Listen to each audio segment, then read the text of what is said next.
விஜய்னா போன வருஷம் 10th 12th பசங்களாம் யார் அதிகமான மார்க் எடுத்தாலும் அவங்களாம் கூப்பிட்டு வச்சு வந்து பாத்தீங்கன்னா கேஷ் பிரைஸ்லாம் வந்து கொடுத்திருந்தாரு. அதே மாதிரி இந்த வருஷமும் யார் அதிகமான மார்க் எடுத்தாங்களோ இப்ப ரீசெண்டா 2-3 நாளா வந்து பாத்தீங்கன்னா கேஷ் பிரைஸ்லாம் வந்து கொடுத்துட்டு இருக்காரு. போற போக்க பார்த்தா இன்னும் 1-2 படம் தான் போல இருக்கு. மனுஷன் தீவிரமா வந்து பாத்தீங்கன்னா டிவிகே கட்சிக்கு வந்து வலிச்சிட்டு இருக்காப்புல 2026 எலெக்ஷனுக்கு. மத்ததெல்லாம் மேல இருக்கும் பார்த்தப்பா.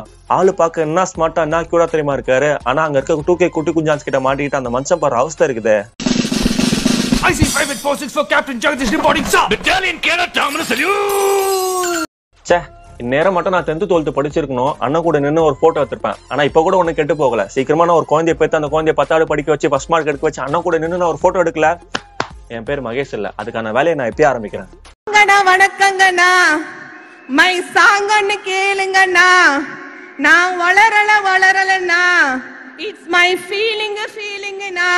நிறைய பேர் சொல்றது என்னவா இருக்குன்னா அடுத்த 12th பசங்க வந்து பாத்தீங்கன்னா நெக்ஸ்ட் ஓட்டர்ஸா வந்து மாற போறாங்க. அவங்க ஓட்டு பிடிக்கிறதுக்காக இந்த மாதிரி வேலைகள்லாம் பண்றாரு, பாலிடிக்ஸ்க்காக இந்த மாதிரி வேலைகள்லாம் பண்ணிட்டு இருக்காருன்னு சொல்லிட்டு இருக்காங்க. ஆனா இருக்கட்டும்டா, சொந்த காசுல எல்லாம் பண்றதுக்கு ஒரு மனசு வேணுமே. சும்மா பேச மட்டும் வந்துடுறானுங்க.